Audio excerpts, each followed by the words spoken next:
Bundan unaqa tutun chiqqan yo'q, ha? Qasinda? Mana garelkada. Yo'q, tutuni yo'q buni. Qo'lini isrof qilib tashyapti olimlar bu. Keragidan ochiq yonyapti-da bu yerda. Bu tutun ham mashinadan chiqyapti-da. Bu o'sha keragini tiqyapti. Cho'tib ketyapti-da.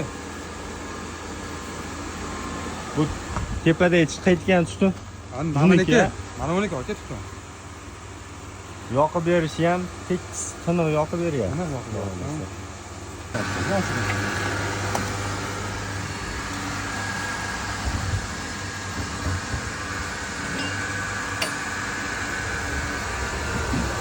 O'rtada bu chiroyli bo'lib yoqib beryapti.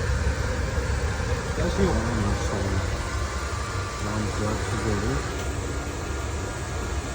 Bargol emas tutamasam bo'lyapti.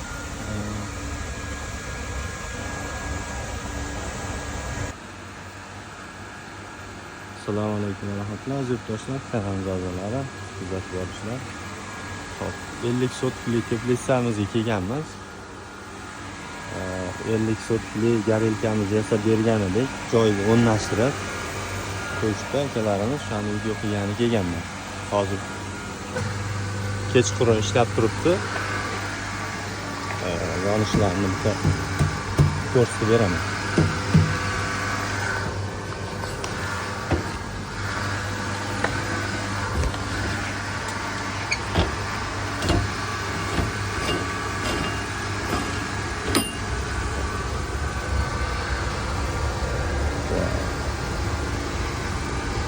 Yonishlari juda ham zo'r.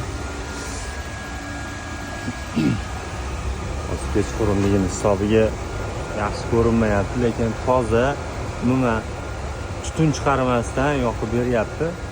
Egalari ham xursand. Nimasiga ko'm xursand. Tutun chiqmayotganiga, ortiqcha rasxod bo'lmayotganiga. Xullas, egalari bitta hisob-kitob qilib ko'rishdi. 16 soatga 650 kilo rasxod qilibdi. Bu yoqda hali qo'yilmagani bor. Buni ham xudo xolasa qo'yib beramiz.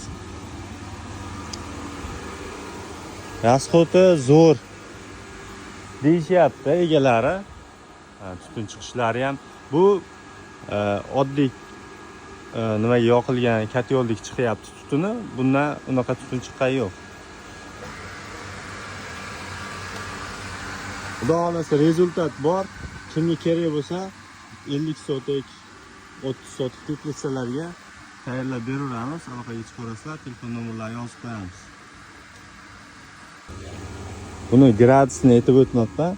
Xullas ertalabgacha ham kechqurun yoqishgan, 16 gradusda bemalol ushlab bergan. Egalari aytishyapti. Zapasi bilan aka, xudo xolasa. O'zlari mana ishlatib. Salom aka, tuzimsiz, charchamasdan. Xudo xolasa xursand egalari, rasxodlari ham kamaydi deyishyapti. Sutkasiga bu 1 tonna sutkasiga emas. Kechqurun o'ziga 1 tonna atrofida rasxodlarda bu o'zi. Shunaqa rasxodlar. 16 soatga sinadik biz, 16 soatda 650 kilo sarf qildik. Egalari xudo xolasa xursand. Yaxshi. Mashik go'zal yomon. Maza qilaydi. Mashik go'zal yonishiga. O'ta chiroyli. O'ta chiroyli aka.